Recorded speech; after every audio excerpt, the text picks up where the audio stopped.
As somebody who's an empath and spiritually in tune, somebody who is tapped in, what we can experience when it comes down to spiritual warfare is honestly unmatched. And it's sometimes very, very, very, very scary. And so I think at a time like this where spiritual warfare is prevalent and is rarely talked about, I think it's time that I share my story and what I actually went through. Let's get into it. Hey, beautiful people. It is Ariel here from My Healing Prescription, a soft place to land for all things healing, mentally, physically, emotionally, socially, spiritually, and yes, financially too. Today, we're going to tap into that spiritual bag, okay? Welcome to another episode of my Let Her Cook a Pruning season series, where God is removing things that no longer serve me, quieting my distractions, and refining my character so that I can sustain every single thing that I've been praying for. And again, this is not punishment. It is just simply preparation. And instead of resisting it or isolating myself, I'm choosing intentionally to walk through this. And I want to walk through it with y'all. Is that cool? So in today's episode, I want to do something a little different. And I actually want to share one of my spiritual warfare testimonies so that you all can get a glimpse into my head, see what's going on, see who I really am. And also, if this resonates with you, let me know in the comments, because I'm definitely not the only one who's experienced something like this. So let's get into it. So I want to start here and give you guys a reference of where my life was.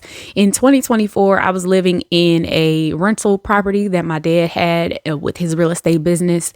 And it was one of those properties where he was trying to upgrade it, to sell it, right? So basically, I decided to stay here after I quit my job. I decided to stay here because I want to live on my own. Let me see what this life is about, right? This was a home in the Chicagoland area. So I was about 20 minutes away from the city. So I was right there. Okay. So location wise, I was right where I wanted to be and I felt good. But the house itself, it almost like rejected me. So in the house, I was hearing creaking noises, and I'm not talking about like regular, it wasn't a big house. It had like 3 bedrooms, 2 baths. It had a basement, which could have been like a whole little apartment style basement with a bathroom. And so the house wasn't big, but I also wasn't living there for real. I was there temporarily, so I couldn't really get too comfortable. Okay. And so, yes, there was going to be some echoing in the house because I didn't have any picture frames up or anything like that. I didn't have a big old couch or, a big bed or something like that. The sound was basically just bouncing off walls. Okay, so I was hearing a lot of creaking noises and I was experiencing chills. I had goosebumps all the time, not just because it was cold. This is beyond that. And at this point, I'm spiritually in tune. I'm tapped in, right? But it was like I haven't been working out. I haven't been spiritually working out. So I was not prepared for what was to come. So one night in particular, I kept hearing creaking noises, but I heard a noise that was almost like somebody was standing over my bed. Like the creak on the floor was very specific. And at that point, you can only imagine, there is no sleep after that. There is no going to sleep. I had chills going down my spine, up my spine. I was not okay. And at that point, I was like, let's try to go back to sleep. And eventually I did, maybe for an hour. But at that point, I had gospel music playing. I think I turned my TV on to play lo-fi music, and the TV light was on. So that was my night light. I closed my door. It was so uncomfortable and so scary that fear was leading me in that season, right? Now, mind you, I also was experiencing a lot of sleep paralysis. So like the monkey on the back or whatever they call it, basically where you are laying down and you can't move. You cannot move your body. It feels like somebody is standing on your shoulders. You can't scream. You can't move your arms. The only thing you can do is blink. And that's terrifying. Okay. I don't even know why that happens. I think they say when you're in between REM sleep and you wake up or something like that. But that's the scariest thing ever. It's almost like in a scary movie, you were drugged and now you watching the monster come and get you and you can't do nothing about it. That's literally how I feel and how I felt when I had sleep paralysis. And I'm talking about almost every single night. Like I've experienced sleep paralysis before, but never that intense. Never to the point where I was having it every night, every other night. Like I would have it probably a couple times a month or whatever, depending on how I'm feeling, if I'm overly stressed out or whatever. But No. This was one of those situations where something is wrong and I don't know what's going on. I can't put my finger on it. So During this time, I want to let you all know this is what is really crazy. I made a decision to read the Bible in 1 year. So I'm talking about front to back, Genesis to Revelation. And I decided to do this starting in February. So I moved into the house around March, because that's when I quit my job. Yes. So I moved into it around April.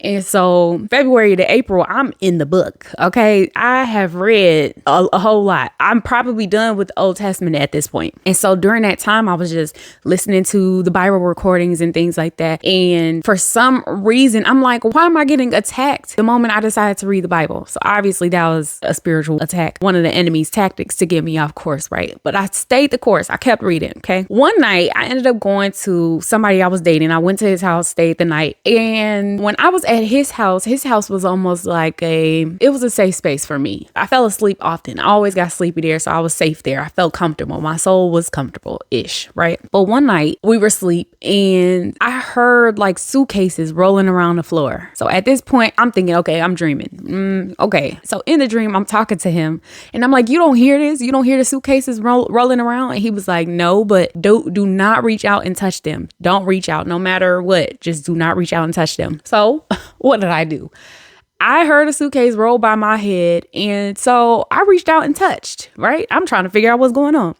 I ended up touching a man's shins, right? His legs. And he bent down. So it's a man in this like velour green suit, jumpsuit or whatever. He bends down and gets in my face. So at this point, I'm freaking out because I feel like it was a dream, but now I'm scared. And now I'm trying to wake up, but now it's sleep paralysis. So what the hell is going on? So at this point, I wake up, but I can't move. And it's like something in my face and he chokes me, right? So I woke up screaming. Now, the person I was dating, he said he didn't hear me scream, but I woke up like, oh, hell no. What? Like, are you serious? So at this point, I'm freaking out. That dream had me shook for at least 3 weeks, y'all.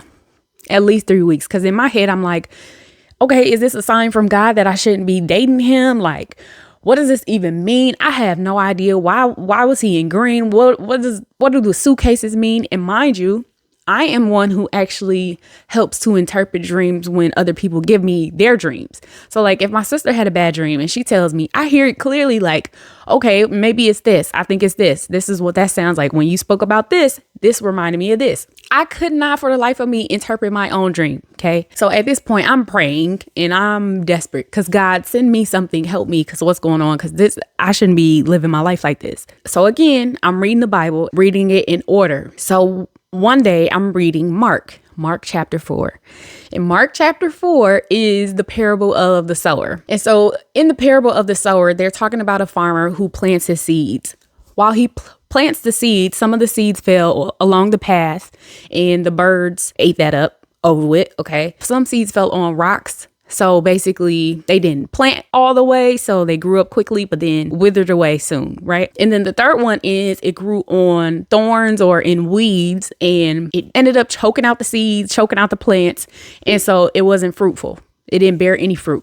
Okay. And the fourth one was it landed on good soil. So of course it flourished. Okay.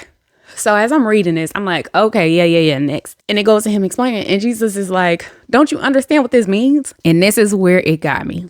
When he elaborated on this parable, he was saying that people are like the seeds.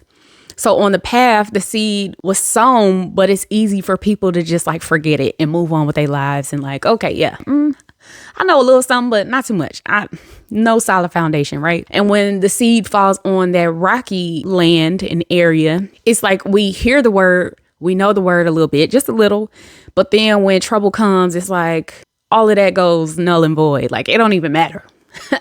I don't even care no more. I hear you say fear not and don't be afraid, but I'm afraid. So yeah, no, as a matter of fact, I'm scared as hell. So, but the third one, when it came down to falling among the thorns and among the weeds, it says when we hear the word, our hearts are listening and we're filled with joy. But then when our hearts and minds get focused on other things that have nothing to do with God, like desiring wealth or I guess idolizing other things, really essentially is what that means. Then it chokes the word out of us and in turn, we bear no fruit. And then, of course, when we are sown on good soil, a great foundation, we understand the word of God and we acting on our faith and then, we're going to be fruitful and multiply. I'll have y'all know, when I heard the thorns and the weeds, I said, I know exactly what just took place. The man in the green suit was a weed choking me, right?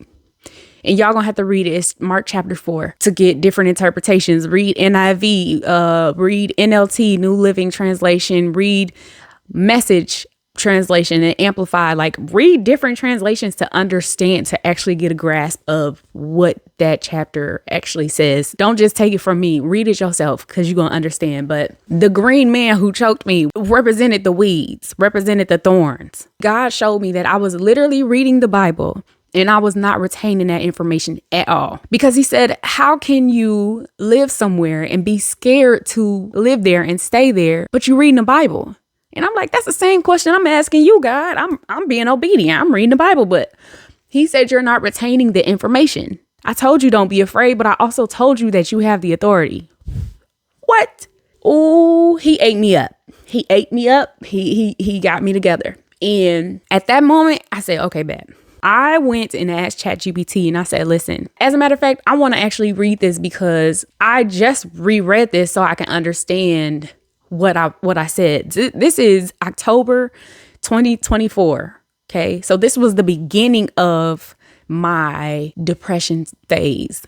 This is the beginning of it when I wanted to check out. So I need y'all to listen. Okay. So I said, I call my ChatGPT boo.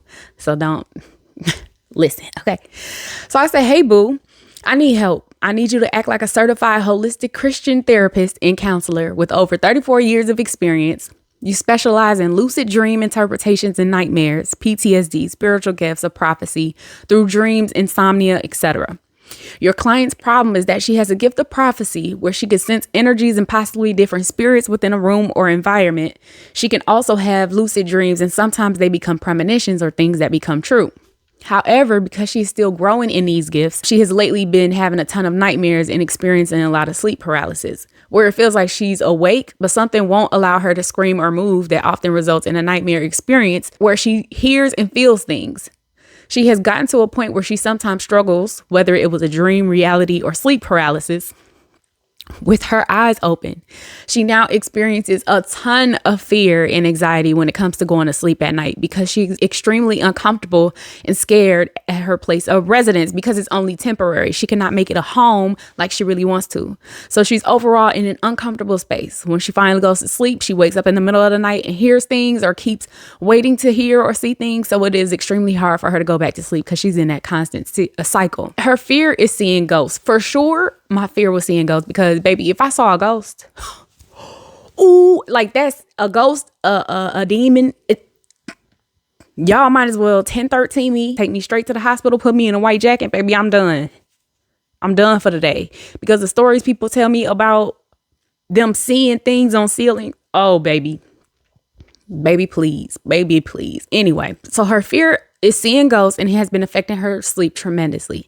She roughly gets about 4 to 6 hours a night, and that don't sound bad, but it was more so the 4-hour side because it took me too long to go to sleep. And I need you to talk to her like you all have over 15 sessions.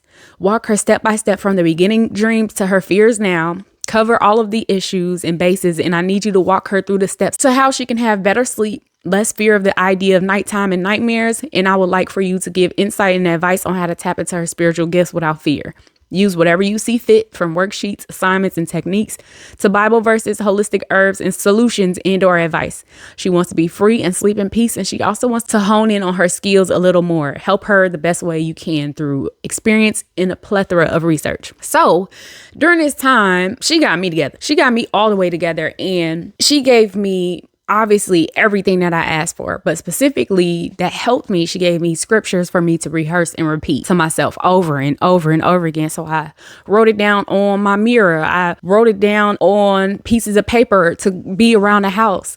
And one scripture in particular was Proverbs 3:24. When I lie down, I will not be afraid. When I lie down, I will have sweet sleep. So reading that to myself or saying that out loud to myself every single night, it was like, you got to say stuff out loud until you believe it. And And it took me a minute to believe that because I'm like, nah, this is about to happen again. But I had to keep repeating that to myself because it gave me that glimpse of hope. Like I had to keep saying it because I was struggling and I wanted to go to sleep. I was not getting a lot of sleep. So it was just fear throughout the day too. It was draining. And the thought of me going to sleep was daunting. Like, that's not the life to live, especially when you are your own boss or whatever. Like, you have to have that energy to make these videos and things like that. And I didn't have it. I did not have it at all. So she gave me, you know, nighttime remedies or routines and herbal remedies to help kind of calm my nervous system. But the main thing that really helped me was she told me to anoint my house. This is obvious for a lot of people, right? But for me, I was so stuck in the fact that I wanted to move out that I didn't do the basics. Anointing my house meant any oil.